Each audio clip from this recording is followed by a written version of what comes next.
What's up, Dungeon Fighters? It's Muscular Thumbs, and here's the second part to our comprehensive beginner's guide. This guide is all about choosing a class, the importance of alts, and the importance of professions. Choosing a class.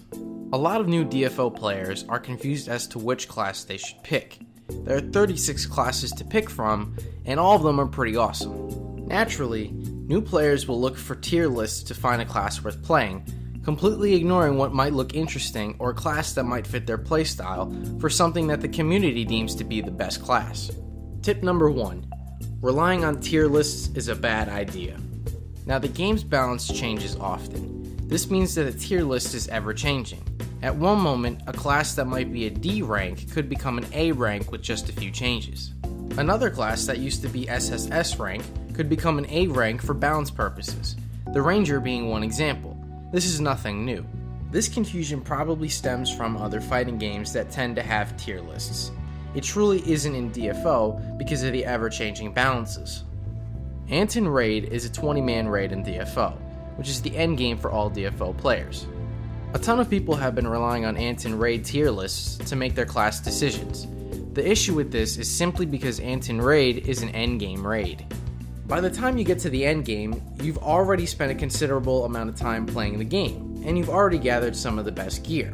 By then, you are already a veteran with your character and can make your own judgment calls. Tip number 2. All classes can dominate in PvE. This is common knowledge among the veteran community.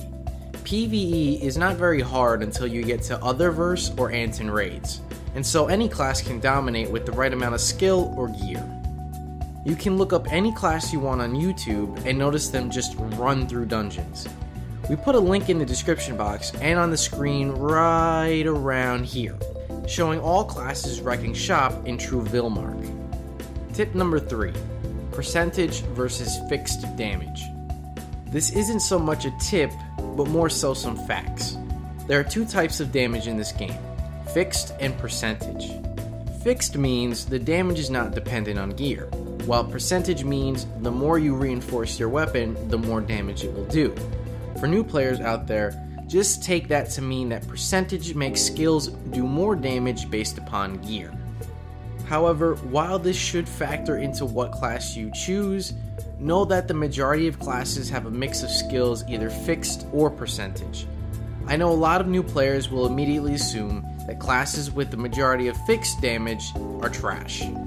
They'll assume, well, with percentage, I just need good gear and I will trash all these noobs, bruh. But that's not really the case.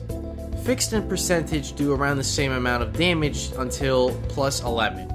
And the only true way for percentage to outshine fixed is to get a plus 13 or plus 14 weapon.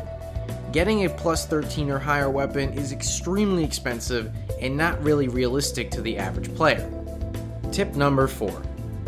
Pick whatever class that catches your interest. This tip pulls in all the previous tips together in one easy package. You should pick what class you think you will enjoy. Give that class a try until around level 35. That's when you'll have access to the majority of the class's skills, and if you don't like it, no harm in trying another. Rise and I know a lot of veterans that kept picking a class when they started out until they found one they were comfortable with. So there's no harm in trying a new class, and the experience gained from leveling one class can definitely come in handy. And if you want to see what other classes have to offer, I suggest using the DFO wiki to find what other classes exist. Then search some YouTube videos and watch the other classes playing. The importance of alts. Alts are actually pretty important in DFO. As we all know, there is fatigue in this game, which limits how much you can do in a dungeon per day. However, that limit is only on the characters. This means you can play several characters every day, and they'll each have their own fatigue points. Neopol's game design actually encourages people to create new characters. System number 1, Adventurer System. This may shock many, but this system introduces account-wide buffs. This means that these buffs affect every single character on an account. This is yet to be introduced in DFO Global, so this will be more applicable in the future. The Adventurer buff adds values to every single stat. As you can imagine, this is super beneficial. So let's explain how this works. The more higher leveled alts you have on your account, the more account-wide buffs you will gain. There are several levels to the adventurer system. At level 10, which is the highest level, you will gain plus 170 on all stats. But to get to this point, you'll need 15 level 85 characters. The other levels in the adventurer system are much more doable though. After level 40, each of your characters will gain points. After a certain amount of points, you will gain a level in the adventurer system. The higher level the character is, the more points you will gain. If you want the exact details, a guide will be linked down below. But that's not all. You will also gain 10% clear bonus experience for every single one of your characters besides your highest leveled character. System number 2, Mercenary System. This is another system to encourage alts in this game. Basically, DFO allows you to send a level 70 or higher leveled character to go gather items by leaving for a certain dungeon. If you get lucky, you can get quest items or chronicle gear. Chronicle gear is one of the endgame gears in this game. With the new mercenary system, you will not gain any gold from deployments, just items. Now remember, this system is tricky. Only send away your characters you know you won't be playing for that amount of time. For example, if you're going on vacation for a weekend, sending them away for 2 days would be ideal. If you play on many alts, send them away for 2 hours at a time so you can switch back to them once the time limit is finished. Sending them away while you sleep for 6 hours is a good idea as well. The times you can send away your characters to collect items are 2 hours, 6 hours, 12 hours, 24 hours, 2 days, 7 days, and 14 days. Also note that level does matter for mercenary system. You will gain better rewards for higher leveled characters. And the worst item you will potentially get from a deployment is a single hell invite or purple meteorite. This means you won't be seeing any white or blue equips. Hell invites and hell in general will be covered in the third part. System number 3, Assist System. This is probably my favorite system of the 3. It allows your higher leveled characters to give skills to your lower leveled ones. Let me explain. Once you hit level 50 on any character, you will be allowed to connect that character with a lower leveled one. From that connection, you can share any skill level 35, 40, and 45 to your lower leveled alt. Note that these skills must be active skills, buffs won't be shared generally. There are some points you need to be aware of. There is a global cooldown. This means once someone uses an assist skill in your party, you will also need to wait for that cooldown to finish. Not only that, but the assist system immediately assumes your assist character is using a plus 12 rare weapon. Now you can only use them in normal PvE. This means you can't use them in true ancients, altars, or towers. Now let's talk about all 3 systems. Let's put it all together. Tip number 5. Create alts. You probably guessed what I was going for when I created this section. Alts are important, and Neopol encourages you to keep creating alts, so I highly suggest you do. The importance of professions. Professions can really kickstart your career in DFO. From helping you in dungeons to making you a ton of money, professions are relevant even at endgame. You can pick a profession at level 20, and I will go over each profession as well as what you do with non-whites and blue equips, as it was not covered in the previous part. Each profession has levels, and higher levels have their own specific perks. Before anything else though, let's cover what to do with all those pesky non-white and non-blue equips. Tip number 6. Profession grinding.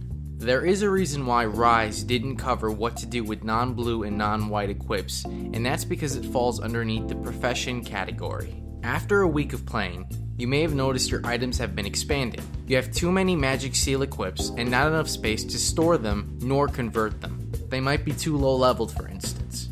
The best thing to do about extra magic seal equips is to grind them up in your profession's disassembler. You'll get profession related items in your disassembler. Note that the only profession to not get a personal disassembler is the disassembler profession.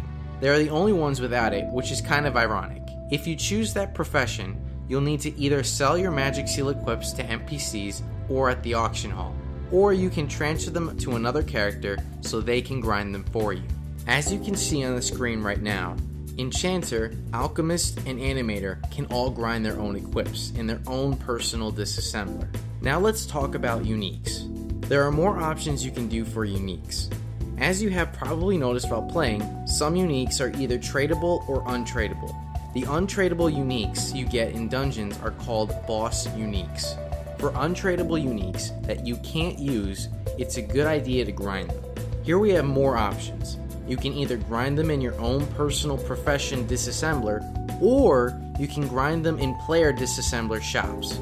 The higher level the shop, the better the output. High-grade element crystals are something you definitely want to store up on, as they can become handy later on. For tradable uniques, you have two real options. You can either sell it for money in the auction hall, or you can try to get more materials out of them in the disassembler. It's really up to you, and this kind of decision must be made on a case-by-case basis. Well, that pretty much covers what you need to know about profession grinding. Now let's go into detail regarding each of the separate professions. Profession number 1, disassembler. The disassembler profession is a simple one. It allows you to create disassemblers for other players to use. The higher leveled your profession disassembler shop is, the better items you will get when you use it. There's a few key points we need to cover before I get into advice. First, leveling. Leveling is easy and can be done by setting up a shop and leaving it for other players to use. Next, repairing. Your disassembler actually has durability that gets lowered after each use. You will need to repair it, and that costs gold to do so. A higher level disassembler shop requires more gold to repair. Third, fees. You can set up your shop to have fees. This means you can charge other players for using your shop and gain some extra cash to offset the repair costs, and eventually make a profit. Lastly, know that you can keep leveling even if you decide not to upgrade your shop. So you don't have to upgrade your shop to level 2 if you hit level 2 in disassembler experience. But you can. Now let's talk about some tactics to use as a disassembler. My advice is to not upgrade immediately. As you've probably seen in the game already, even players with level 3 disassemblers sell their services for 0 gold. You are competing against them, and if you decide to set a fee, most likely it'll take you forever to upgrade to the next level. And remember, the higher leveled your shop, the more losses you'll take if you don't set a fee due to repair bills. What you need to do is pace out your upgrades. Even if you hit level 3 in disassembler level, do not upgrade immediately to level 3. Wait until level 5 or so, since that's when you can start charging a fee for the most part. After that, you should upgrade when you hit level 7, since that's when your durability for your disassembler increases, so it'll last you longer. Then you can go to level 9, and then eventually level 11. Know that while this tactic applies now, it depends on the current market and what other players are setting up prices for. Definitely upgrade to 7 when you get there though. That'll stay consistent no matter the current market. So you need to keep a watch out and see what happens on your server and make the right calls yourself. Eventually, you'll start making profit as a disassembler, but it takes patience and marketing savviness to get to that point. Another point I should make is about disassembler dolls. Know that this might not be in the current DFO Global just yet, and it hasn't been confirmed yet. Eventually, you'll be able to create dolls that'll open up the shop for you so you can do dungeons or whatever in the meantime. That'll be handy for sure, since it basically becomes passive income. Profession number 2. Enchanter.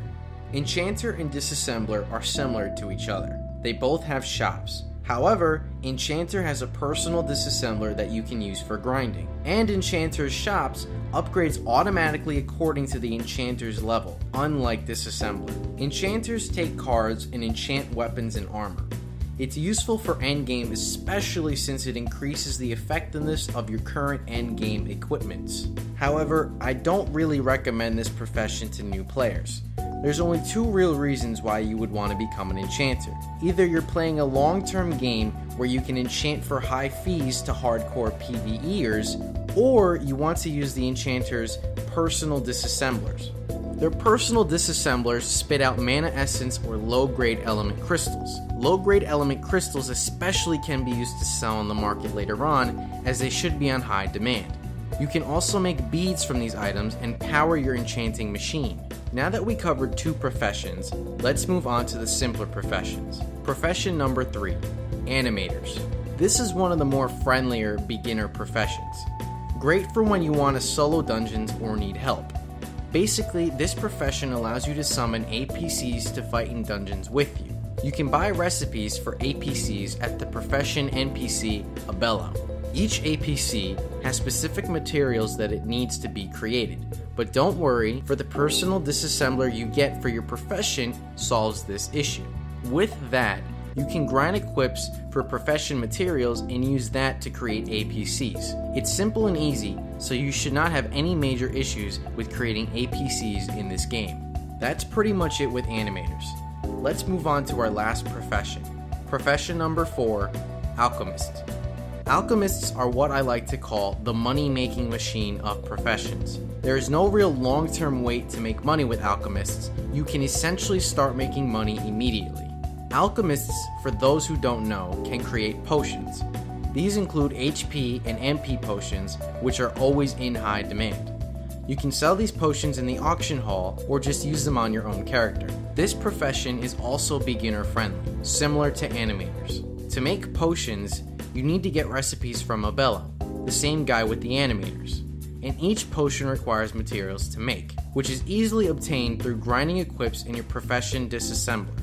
So you should have no issues making potions to use or for a profit. Well, that's pretty much it.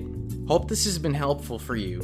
As always, thanks for watching. And this was a pretty long video, so I'm kinda hungry now and I'm probably gonna go grab a sub. Deuces!